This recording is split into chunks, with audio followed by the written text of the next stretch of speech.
Michela De Angelis est une experte des questions qui touchent au spatial et dans un domaine qui est très particulier, qui est le spatial de la sécurité et de la défense.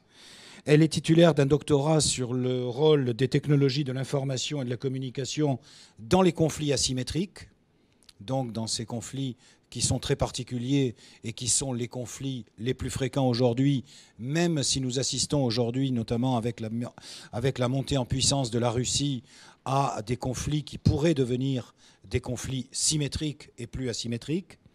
Mais dans ce domaine-là, comme dans les conflits asymétriques, les questions de surveillance spatiale sont des questions essentielles. Elle anime un blog de géopolitique qui s'appelle Minerva Garden, auquel vous pouvez vous référer. Elle a publié de très nombreux travaux, notamment des articles spécialisés sur l'approche historique ou le concept de conflit asymétrique, sur Penser les ailes françaises, sur les publications du CESA, c'est-à-dire les publications de l'armée de l'air. Les questions qui vont être posées dans son intervention ne pourront pas toutes être traitées. Certaines relèvent, soyons clairs, du secret défense, du secret militaire, et sont évidemment couvertes dans les conditions que vous connaissez. Mais par contre, les thèmes qui vont être abordés, et vraiment je vais vous demander d'être extrêmement attentif, excusez-moi, je fais le prof là, mais je pense que sur ces questions-là, ce sont des questions très précises sur lesquelles on ne peut pas se contenter de généralités. Il va être question de militarisation de l'espace, bien entendu, mais il va être question aussi d'arsenalisation de l'espace, c'est-à-dire tout ce qui va être disposé dans l'espace dans l'hypothèse d'un conflit, et puis évidemment le concept de guerre spatiale, un concept qui remonte au 11 mars 1983, ce que l'on a appelé la Strategic Defense Initiative, que l'on appelait improprement la guerre des étoiles. Cela s'inscrit aussi dans cette logique. Évidemment, on abordera de façon très rapide le projet Galileo, qui est un projet européen, mais c'est un projet qui a deux étages, l'étage des applications civiles, mais aussi l'étage de l'application militaire. Et là-dessus, évidemment, il y a un certain nombre de choses qui pourront être dites. Vous pouvez de toute façon vous référer, et je donnerai tout de suite la parole après avoir cité cette référence à notre intervenante. Vous pouvez vous référer, pour ce qui concerne les programmes français de défense spatiale et de sécurité spatiale, à un rapport parlementaire, donc un rapport public, qui est un rapport parlementaire sur l'espace militaire français, qui est donc disponible. Pardon ? Et qui est sorti tout récemment, donc voilà, il est sorti le mois dernier, donc vous avez les derniers éléments qui peuvent être évidemment transmis au public, qui sont disponibles. Je pense que c'est largement suffisant pour avoir une approche. Donc nous aurons 15 minutes de questions. Je vous demanderai traditionnellement d'éteindre vos portables, de les mettre en mode silence ou en mode avion, et pour vos interventions à venir, de ne pas faire de déclarations, mais simplement de vous limiter à des questions les plus courtes possibles pour que nous puissions en prendre le maximum. Je vous remercie et je passe la parole à Iole et Michela De Angelis.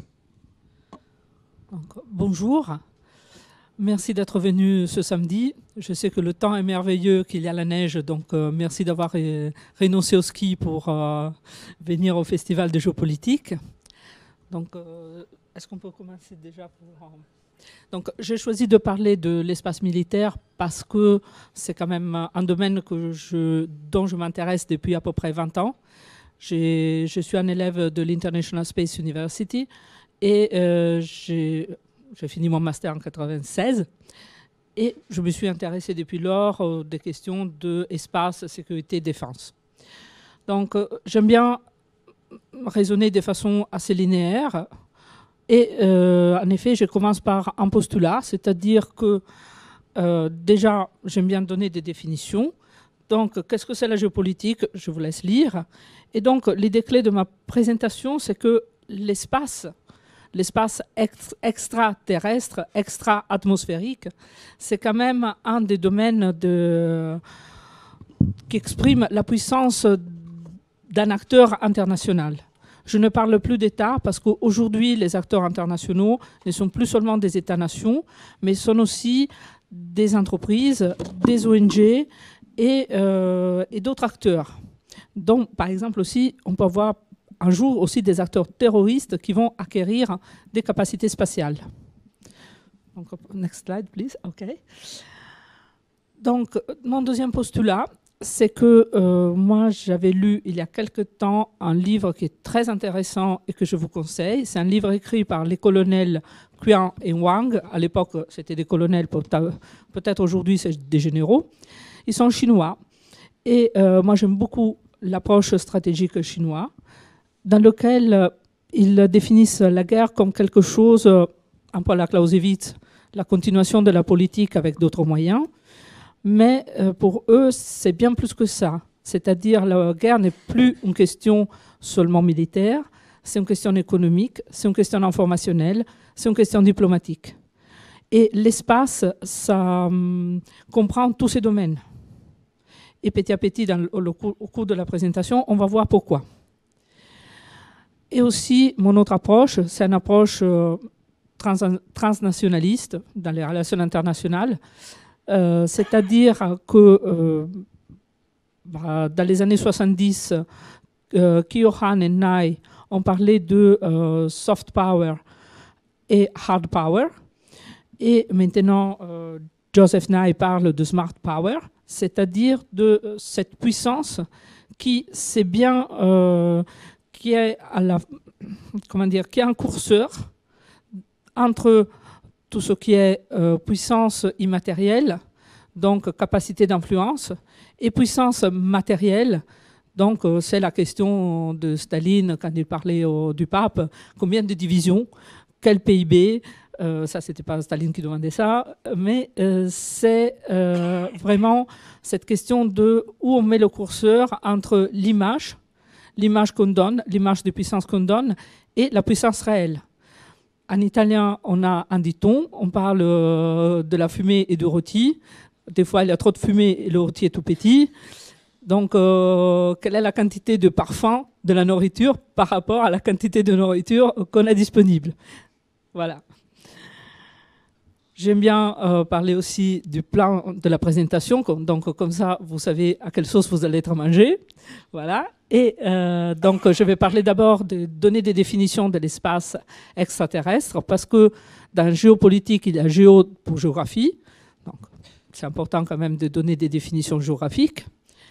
Et je vais parler après de la guerre spatiale, je vais parler de l'Europe spatiale, et après de quelques questions sur l'Europe et les applications de défense, parce que l'Union européenne commence à réfléchir à ce sujet. Et après, je vais conclure rapidement. Donc, première partie, donc quelques définitions. Alors, d'un point de vue géographique, l'espace commence où ça se termine l'atmosphère terrestre. D'un point de vue juridique, on dit que c'est à peu près 100 km d'altitude. C'est quelque chose d'assez arbitraire parce que d'un point de vue de la physique, on peut dire que c'est un peu plus, dans certains moments un peu moins, etc. Mais on dit 100 km pour pouvoir donner une définition précise et pour pouvoir définir les choses en fonction de la territorialité. Parce que tout ce qui est dans l'espace extra-atmosphérique, c'est quelque chose qui est au-delà du territoire national. Donc, ce n'est plus le droit national qui s'applique, mais c'est le droit international qui découle, surtout à l'origine, du droit maritime. Et ça, c'est quand même assez important à dire. Donc, un satellite qui prend des photos de notre pays ne fait pas un acte de guerre parce qu'il n'est pas sur le territoire du pays. Ça, c'est important à dire. Donc, d'un point de vue, de la géographie de l'espace autour de la Terre, donc de l'espace circumterrestre, on a différents types d'orbites. Donc, on a une orbite basse, que c'est l'orbite qu'on appelle Low Earth Orbit. C'est une orbite on peut compter à quelques centaines de kilomètres d'altitude. D'habitude, l'orbite basse, l'orbite LEO, c'est utilisé pour la télédétection, pour certaines expériences scientifiques et la Station spatiale internationale est à cette altitude. Altitude d'à peu près 600, 700 km, des fois 800 km, ça change un peu. L'orbite moyenne, c'est Medium Earth Orbit, c'est une orbite qu'on calcule à entre quelques milliers et genre 20 000 km. Et c'est une orbite qui est utilisée surtout pour les satellites de navigation. Une orbite particulière, c'est la MEO, que c'est aussi l'orbite Molniya. Et l'orbite Molniya, c'est une orbite typiquement soviétique. C'était l'orbite des satellites de communication russes, soviétiques à l'époque. On verra que comme la Russie n'a pas de capacité, n'a pas d'endroit physique pour lancer ses lanceurs au niveau de l'équateur, pour eux, c'est très difficile de lancer des satellites en orbite géostationnaire. Ce qui fait que les satellites qui leur permettent d'assurer des télécommunications le plus longtemps possible sur les territoires de l'URSS, c'est quand même ces satellites dans cette orbite Molniya, que c'est une orbite très excentrique vers la partie nord de l'hémisphère et très courte vers le bas. Petite note importante, donc dans une orbite LEO, la vitesse dans laquelle les satellites tournent autour de la Terre, d'habitude l'orbite LEO c'est une orbite polaire, là ils l'ont mis un peu plus ronde autour de l'équateur, c'est juste pour pouvoir dessiner l'orbite et pour pouvoir la montrer aux gens, c'est juste ça. Mais un satellite prend 90 minutes pour faire le tour de la Terre. Donc, par exemple, il y avait un film dans lequel on montrait quelqu'un poursuivi vraiment à la trace grâce à un satellite. Voilà. Non, c'est pas possible parce que 90 minutes pour faire le tour de la Terre, bah, c'est quelques minutes sur un endroit. Et enfin, bah, il y a l'orbite géostationnaire, que c'est l'orbite qui est à peu près à 36 000 km et c'est une orbite autour de l'équateur. Pourquoi ? Parce que c'est une orbite dans laquelle la vitesse du satellite, c'est la même que la vitesse angulaire de la Terre. Ce qui fait que le satellite regarde toujours le même endroit sur Terre, ce qui fait qu'avec 3 satellites, on arrive à couvrir pratiquement toute la planète. Et pour les télécommunications, c'est essentiel. Et c'est quelque chose de très pratique. Avec 3 satellites, on peut avoir une couverture mondiale et donc transmettre le match de foot partout dans le monde. Et le temps à peu près de transmission, c'est à peu près quelques minutes. Pour lancer un satellite, il faut une architecture. C'est quand même quelque chose que c'est assez compliqué. C'est pas comme dans les films dans lesquels hop, on monte sur le vaisseau spatial et on part.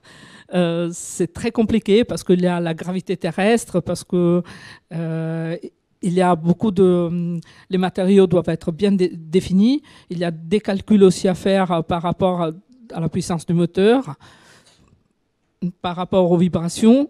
Donc, c'est quelque chose de très compliqué. Et il y a aussi toute une architecture derrière.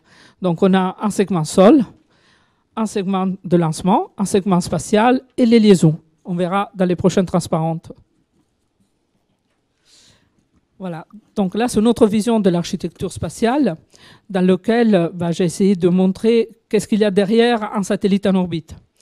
Il y a des antennes, il y a un réseau de télémesure, il y a un centre de contrôle, il y a un réseau utilisateur, il y a des exploitants et utilisateurs.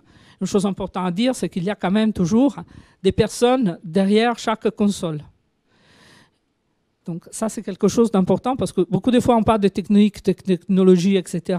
Et on oublie que derrière tout, il y a des hommes qui réfléchissent, des hommes qui font des calculs, des hommes et des femmes. Hein. Parce que la personne qui a fait les calculs pour envoyer l'homme sur la Lune, c'était quand même une femme, elle a fait le magnifique. Donc ça, il faut quand même le dire. Toujours sur l'architecture, là c'est quelque chose d'un peu historique, ça date d'il y a quelques années. C'était juste pour vous dire, voilà où sont à peu près les sites de lancement dans le monde. Comme vous voyez, la majorité des sites sont autour de l'équateur. Pourquoi ? Parce qu'il y a la Terre qui tourne. Donc l'idée, c'est de profiter du fait que la Terre tourne. Attention, c'est pas une sphère, hein, c'est à peu près un truc en patatoïde, la Terre, c'est pas plate. Hein.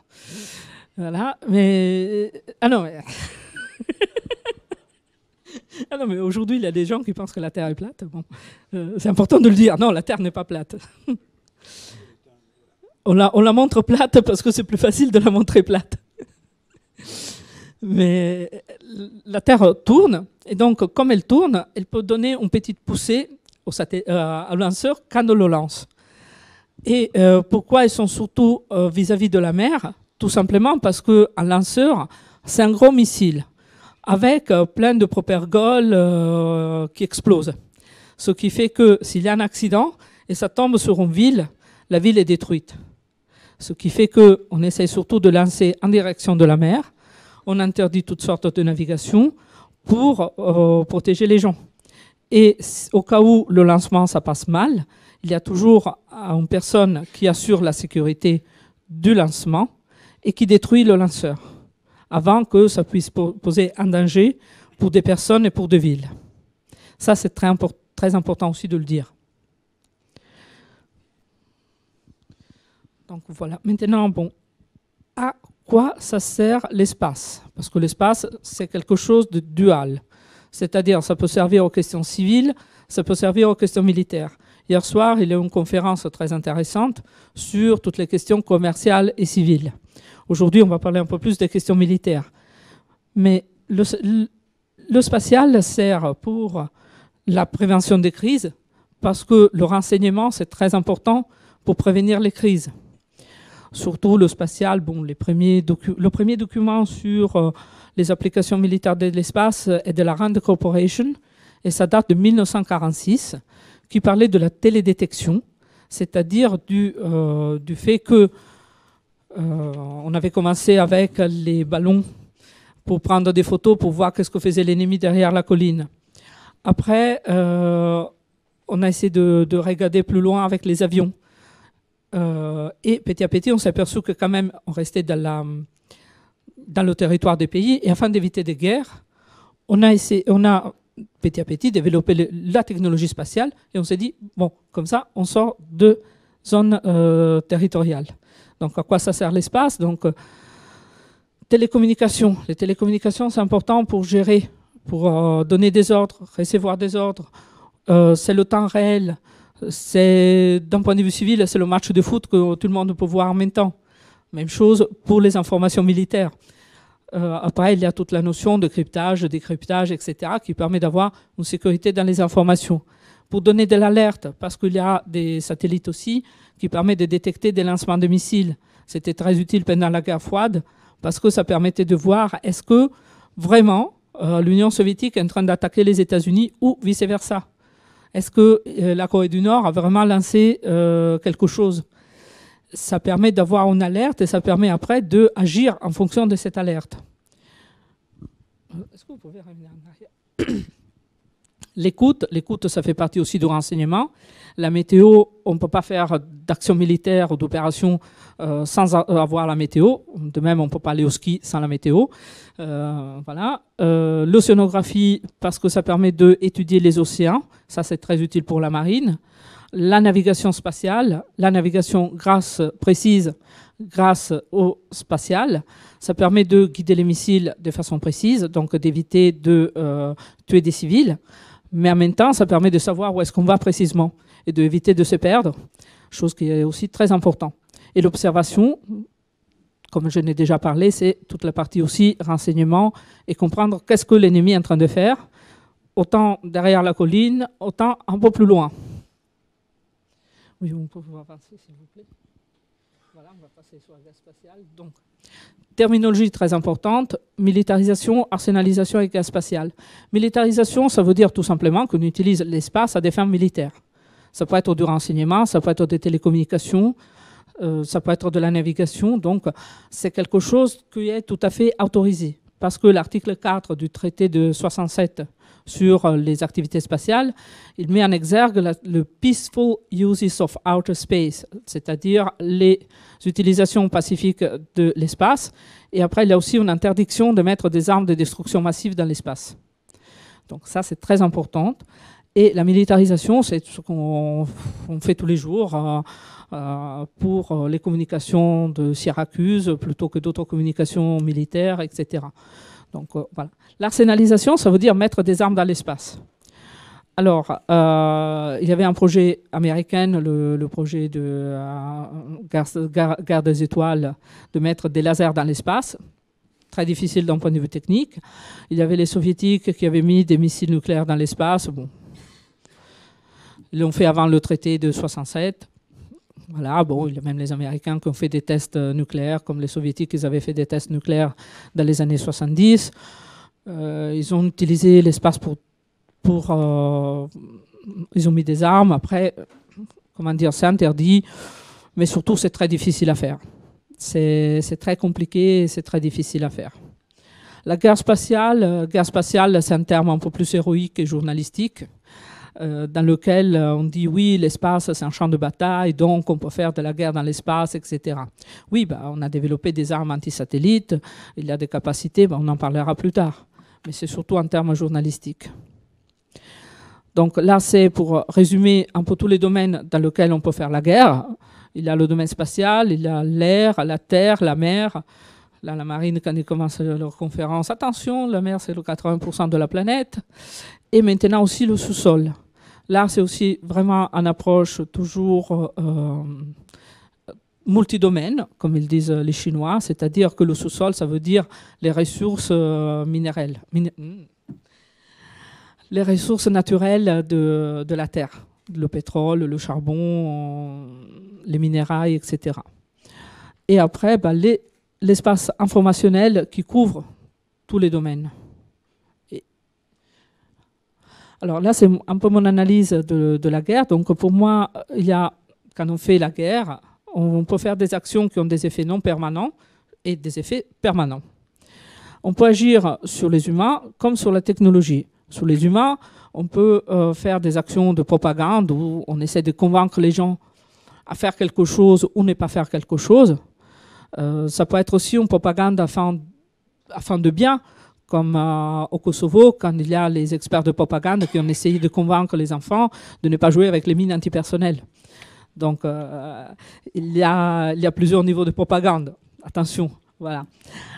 Et après, il y a aussi des actions beaucoup plus lourdes sur les hommes, comme par exemple les actions terroristes, parce qu'en tuant une certaine quantité de gens, on essaie d'instaurer la terreur dans les gens pour après avoir des effets. Sauf qu'une fois qu'une personne est morte, c'est quand même un effet permanent. Une blessure, c'est permanent. De même, sur les technologies, on peut faire de la guerre informatique dans laquelle on peut faire du déni d'accès temporaire, on peut faire du déni d'accès un peu plus définitif. En même temps, on peut aussi avoir une action de brouillage sur un signal, comme jeter une bombe sur une station militaire ou une caserne, etc. Là, on détruit un certain nombre de choses et là aussi, l'effet quand même est permanent.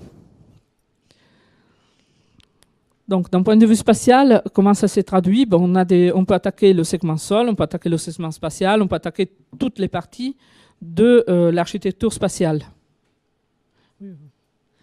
Donc là, c'est une petite image qui montre à peu près quelles sont les menaces sur le segment sol. C'est-à-dire qu'on peut faire plusieurs choses, on peut faire du brouillage, mais on peut aussi détruire le segment sol. Si on veut attaquer les systèmes spatiaux, là on parle un peu plus de ce qu'on appelle guerre spatiale, c'est-à-dire la guerre contre les systèmes spatiaux. On peut attaquer aussi, comme on peut voir, le segment spatial de plusieurs façons aussi, avec des lasers, avec des missiles, avec détruire le satellite, endommager le satellite, de façon à anticiper le satellite. On peut utiliser des lasers.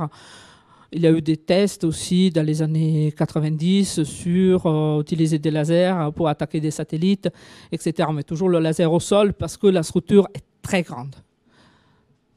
Oui, on peut... Là, c'est une autre façon d'expliquer, donc je continue. Si vous êtes intéressé quand même par la présentation, je peux la donner. Là aussi, le lanceur, c'est un missile comme un autre, donc, sauf que c'est un peu plus puissant, parce que ça permet d'aller à plusieurs centaines de kilomètres d'altitude, ce qui permet après de faire en sorte que l'objet tombe autour de la Terre. parce qu'un satellite tombe autour de la Terre. Ce qui fait que quand le premier message que les Américains ont eu, quand il y a l'Union soviétique qui a lancé son premier satellite, c'était plutôt bonjour, on peut vous tirer un missile nucléaire sur votre territoire. C'était plutôt ça le message qu'ils ont reçu, plutôt que bonjour, on a réussi un exploit scientifique. Après, bon, les soviétiques se sont aperçus que cet exploit scientifique, le fait d'envoyer un satellite, c'était très bien aussi pour leur propagande, donc ils ont joué aussi sur la partie propagande. Mais au début, les recherches sur les lanceurs spatiaux, c'était plutôt dédié à la guerre nucléaire, à une éventuelle guerre contre les États-Unis. Ben là, j'explique la chose. Donc là aussi, menace sur les liaisons, c'est-à-dire on peut faire de la guerre informatique, on peut faire de la guerre électronique, c'est-à-dire que les liaisons, ça permet de donner des ordres au satellite, ça permet aussi de guider le satellite, parce que un satellite a un temps déterminé de vie sur une orbite, parce qu'il y a quand même la gravité de la Terre qui l'attire vers la Terre. Donc de temps en temps, il faut faire naviguer il faut bouger le satellite dans l'orbite pour qu'il puisse aller plus loin.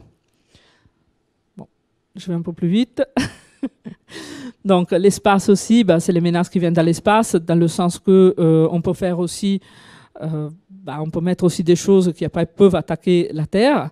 Et il y a aussi toute une partie des réflexions sur qu'est-ce qu'on fait s'il y a un astéroïde ou météorite ou comète qui nous arrive sur la Terre.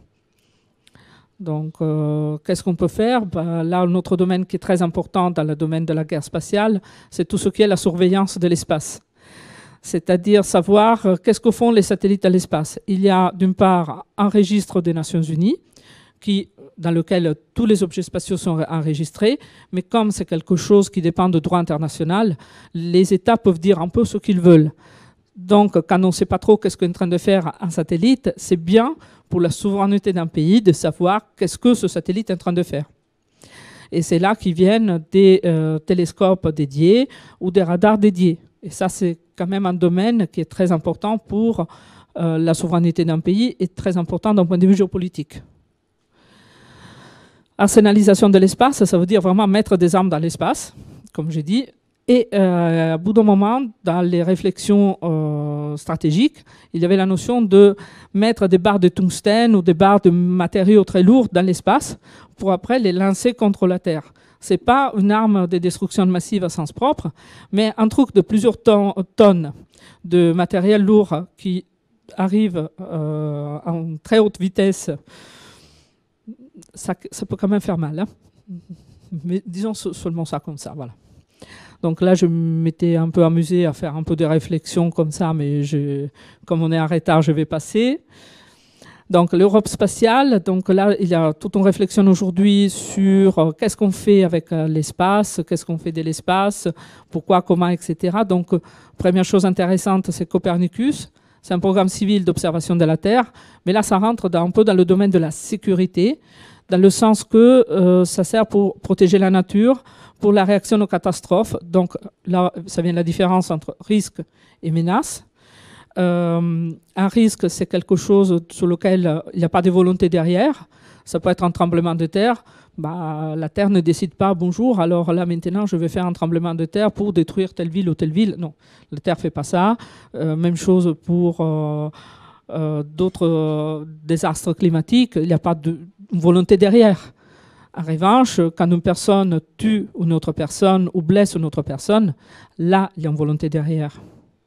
Et là, c'est surtout de l'observation de la Terre pour aussi la gestion de ces crises et tous ces problèmes dus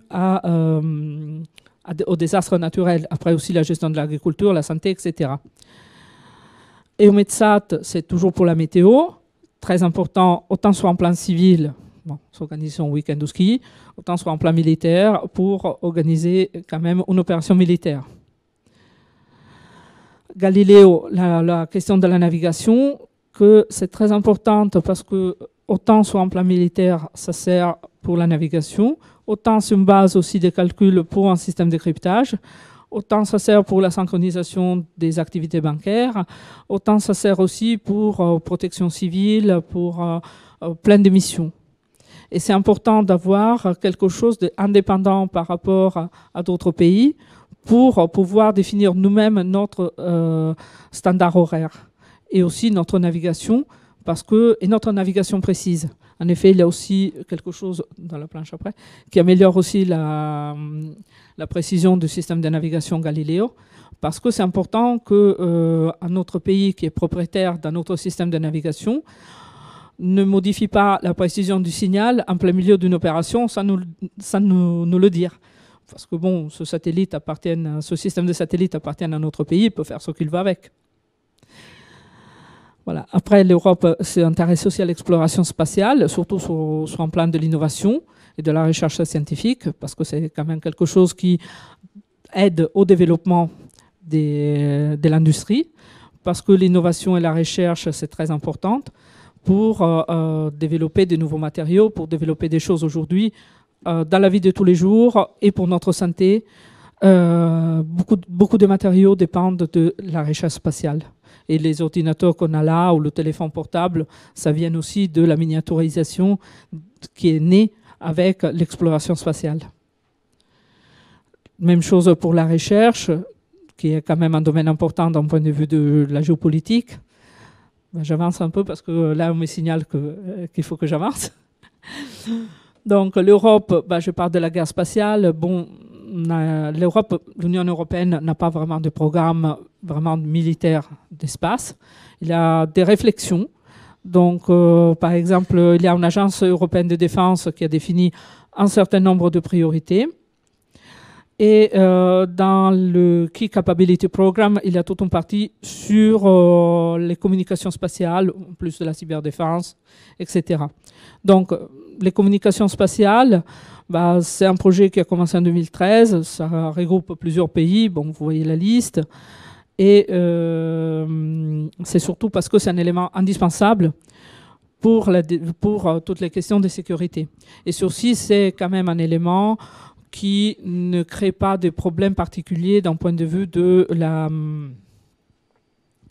militarisation, arsenalisation. Non, télécommunication, c'est tout simplement dual et ça ne génère aucun souci d'un point de vue des approches pacifiques de l'espace.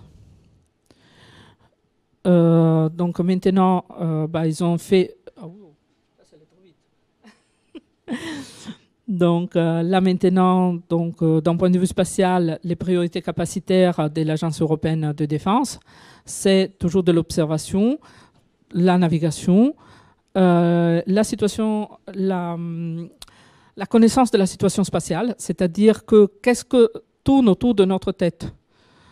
Parce que est-ce que c'est des satellites normaux, c'est des satellites qui veulent détruire nos satellites, qu'est-ce qui est en train de se passer?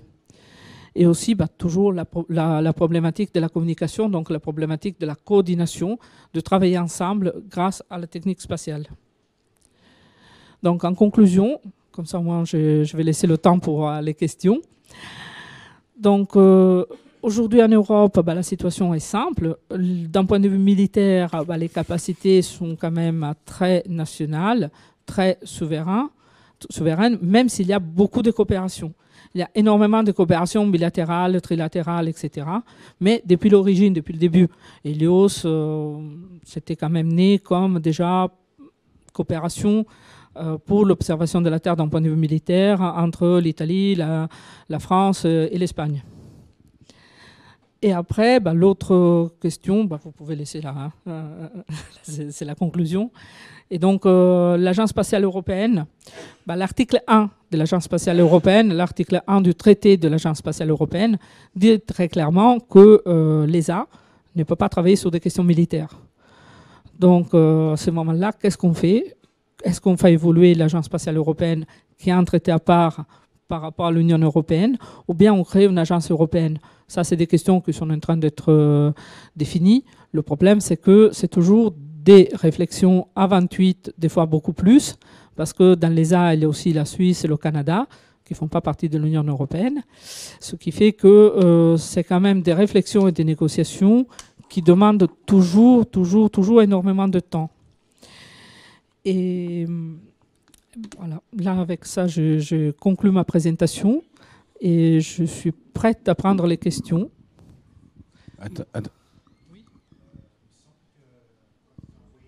Attendez, monsieur, si vous voulez bien, comme c'est filmé, si vous voulez, vous attendez qu'on vous donne la parole. Oui, donc allez, attendez, voilà, juste pour que au niveau de la caméra, ça soit qu'il n'ait pas trop de problèmes de montage. Voilà, vous pouvez y aller, monsieur. On vous écoute.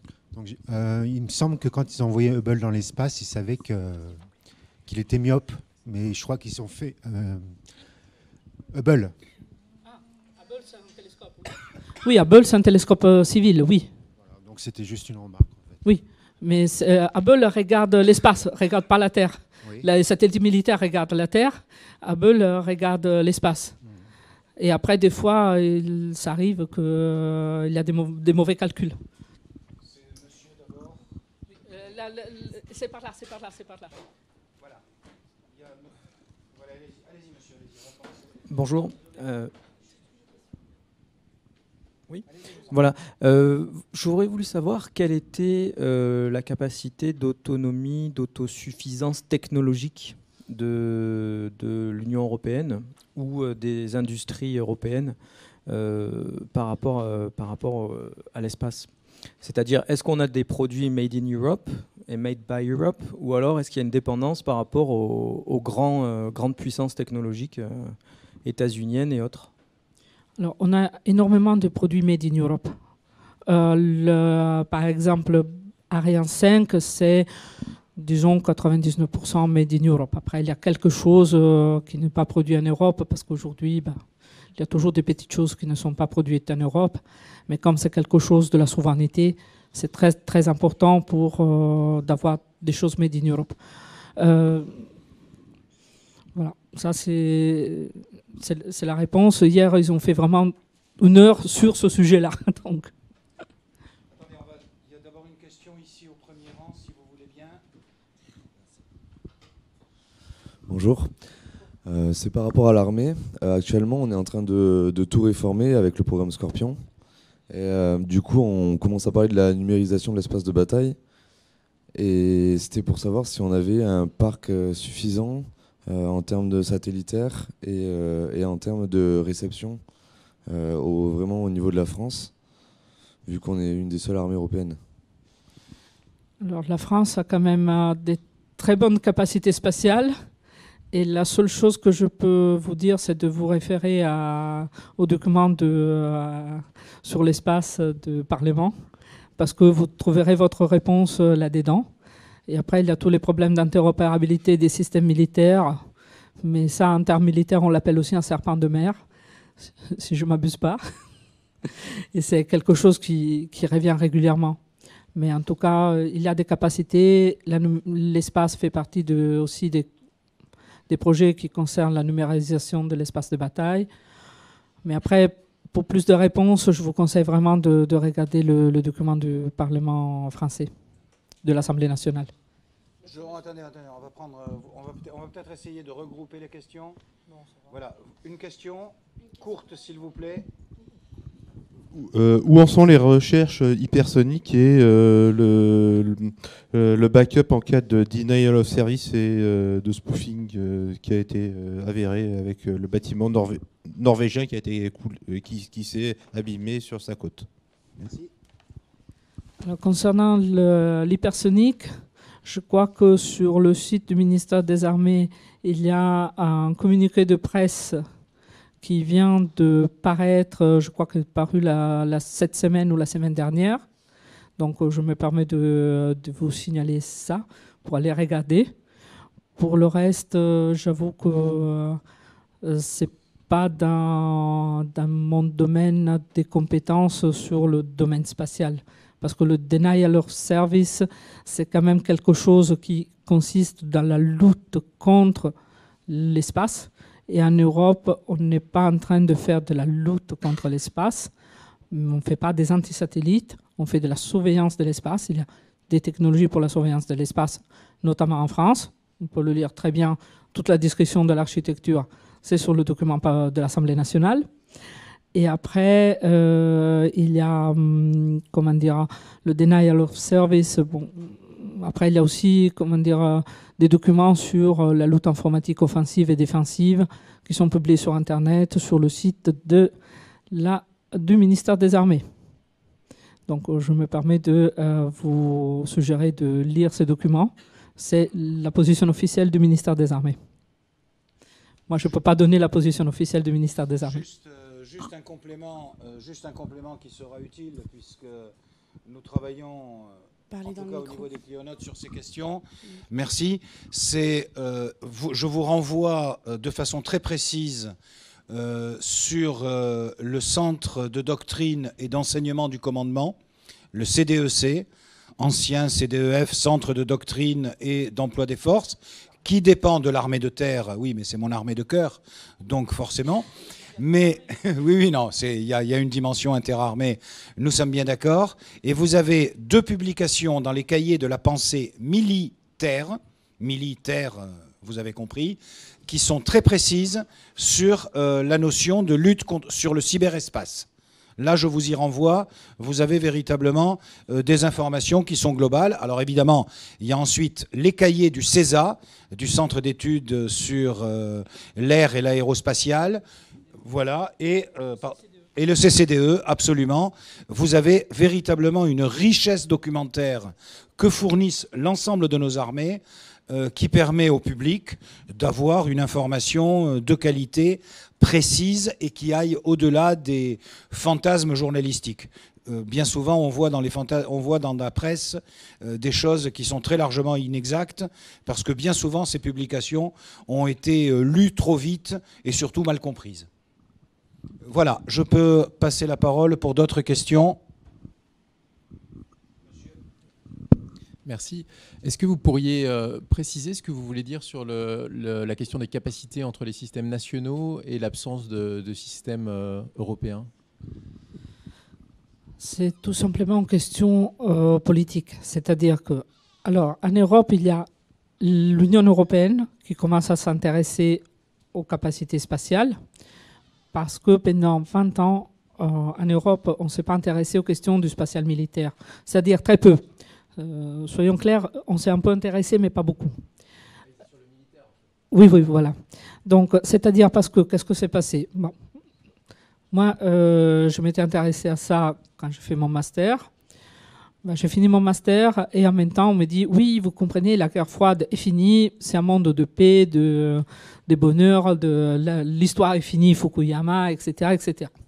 Donc, on s'est dit, bon, le spatial, ça servait surtout à détecter et à se renseigner sur ce que faisaient les soviétiques, ou les soviétiques s'intéressaient à ce que faisaient les Américains en termes d'armes nucléaires, en termes de dissuasion, ce qui fait que, bon, au bout d'un moment, c'était plus intéressant les communications, plus intéressant d'autres choses. Voilà.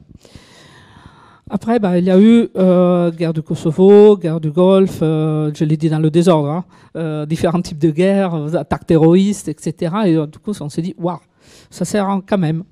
Et après, ben, on s'est rendu compte que oui, ben, la télédétection, c'était peut-être pas très utile pour détecter les terroristes, mais les télécommunications, c'est très, très utile pour gérer les forces.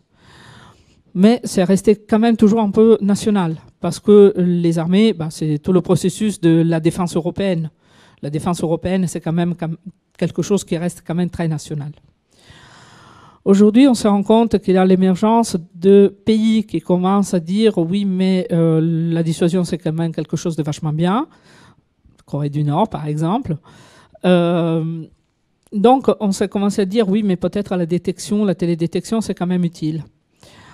Donc, on recommence à réfléchir à l'espace, à réfléchir à la guerre spatiale, à réfléchir aux questions militaires liées à l'espace, parce qu'on s'est dit peut-être que le renseignement qui nous fournit l'espace, par exemple aussi en termes de renseignement d'origine électromagnétique, c'est quelque chose d'utile. Et donc, on commence à réfléchir. Et l'Europe suit un peu cette démarche, en disant, parce que les pays européens commencent à s'y intéresser, et les pays européens disent, oui, mais nous, des fois, c'est bien d'avoir quand même un budget commun, comme il y a quand même un budget commun au niveau de l'EDA, de l'Agence européenne de défense, profiter un peu de ce budget commun pour pouvoir développer quelques technologies spatiales utiles pour tout le monde. Mais, comme je dis, il y a énormément de coopération dans le spatial militaire. Tous les programmes spatials militaires sont faits en coopération multilatérale ou bilatérale, ça dépend. Sauf cas particulier. Encore une question ici. Bonjour. Je voulais savoir si on peut vraiment compter sur le domaine spatial lors d'un affrontement entre deux ou plusieurs puissances, ou sinon la cible prioritaire lors d'un affrontement serait l'espace, pour neutraliser justement cet aspect surveillance. Quels sont les moyens de défense et est-ce que c'est vraiment efficace pour protéger nos satellites lors d'un affrontement? Alors, la protection de nos satellites, c'est quelque chose de très particulier. Alors, quand on fait de la télédétection spatiale, on a plusieurs types d'imagerie. On a de l'imagerie normale, comme un appareil photo. Donc, globalement, on met un appareil photo dans l'espace. Après, ça dépend de la dimension de focale pour avoir en question de résolution. Donc, si on va voir beaucoup de résolution, le satellite devient genre un gros bus. Voilà quoi.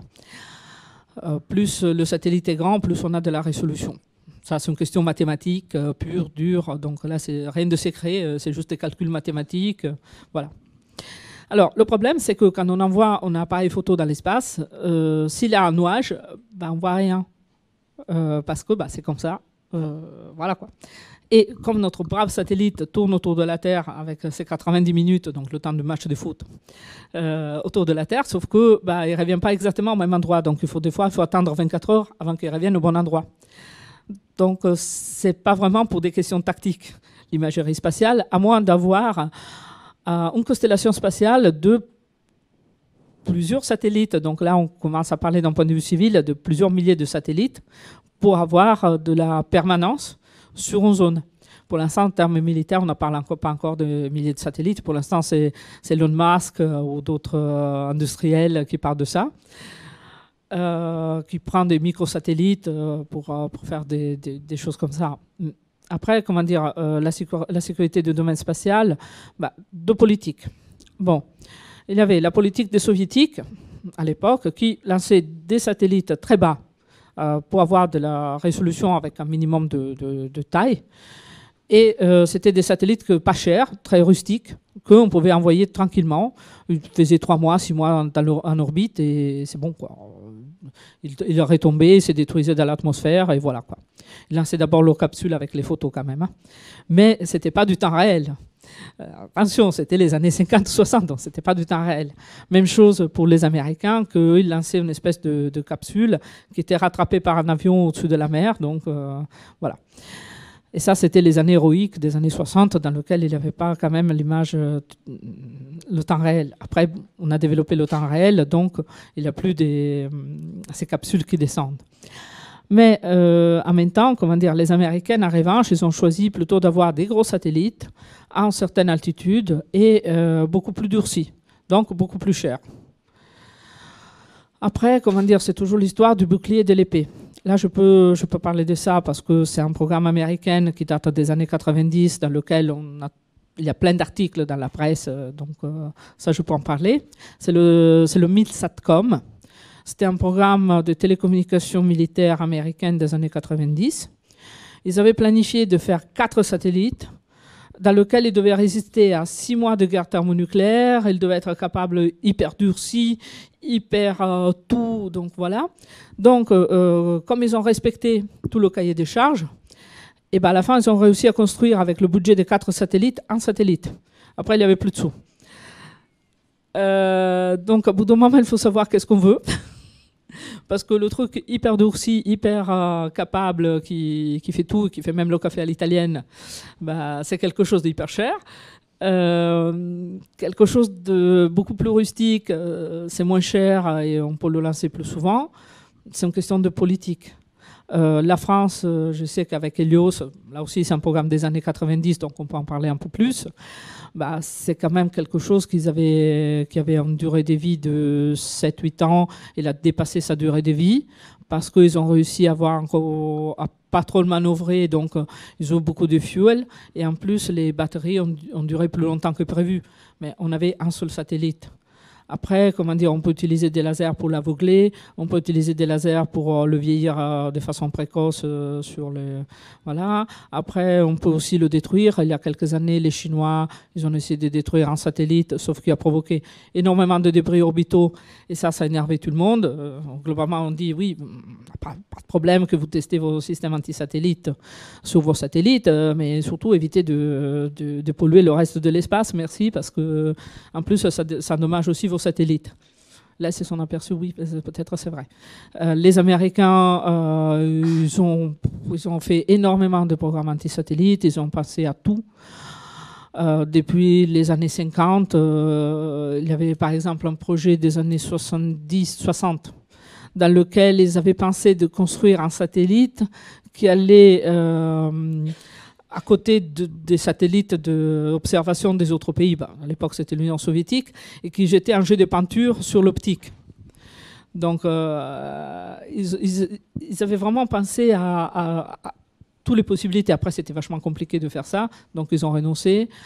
Mais ils ont pensé aussi au laser pour détruire les satellites. Il y a beaucoup de réflexions là-dessus.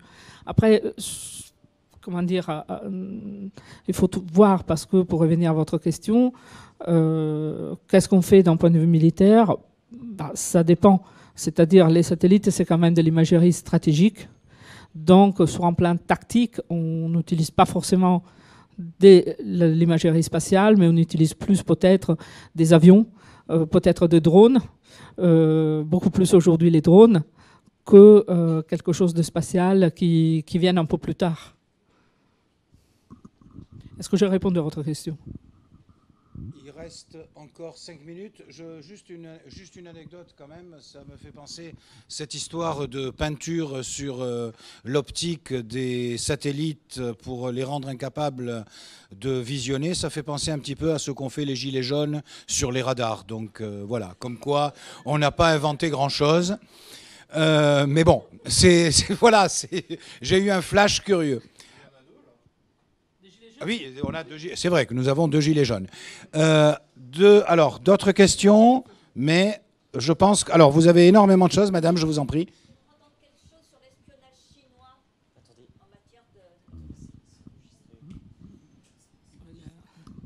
J'aimerais entendre quelque chose sur l'espionnage chinois de l'aéronautique et de la technologie européenne.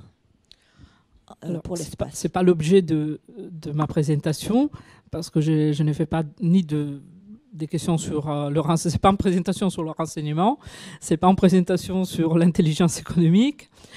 Les Chinois, ils ont énormément de technologies spatiales, ils ont beaucoup d'investissements, ils investissent énormément dans ce domaine, ils ont fait un bond technologique important.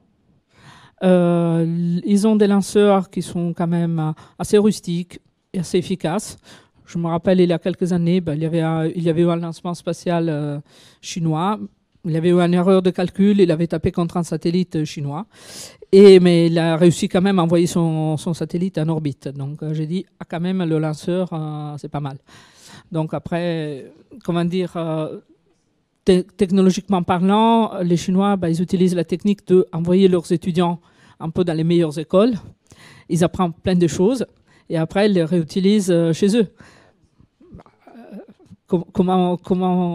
Qu'est-ce qu'il faut faire? On ne peut pas empêcher des jeunes de venir étudier en France ou aller étudier au MIT ou aller étudier ailleurs.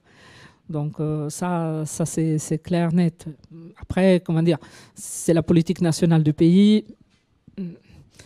Et chacun fait son intérêt, donc ça fait partie des choses que tous les pays font et que tous les pays devraient faire, c'est-à-dire faire leur intérêt et surtout mettre leurs priorités et définir quel est leur intérêt et suivre leur intérêt. On leur a donné la voiture et les plans de la voiture. Juste pour terminer peut-être sur ce point, mais comme on ne sait pas l'objet, mais n'oubliez pas quand même aussi le monopole des Chinois sur ce qui sert à fabriquer ces dispositifs, c'est-à-dire les terres rares. Et quand vous avez 80% des terres rares qui sont sous contrôle chinois, une bonne partie des fabrications des dispositifs spatiaux dépend aussi des Chinois. Voilà, je ne sais pas si c'est le mot de la fin.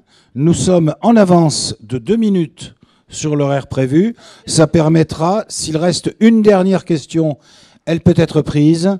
Sinon, dans le cas contraire, vous trouverez la présentation de Yol et Michaela De Angelis sur le site des Clionotes. Elle sera en PDF. Vous n'aurez qu'à cliquer dessus et vous pourrez la voir en plein écran, si vous le souhaitez, avec un développement que je pourrai rédiger à partir, évidemment, y compris de vos questions.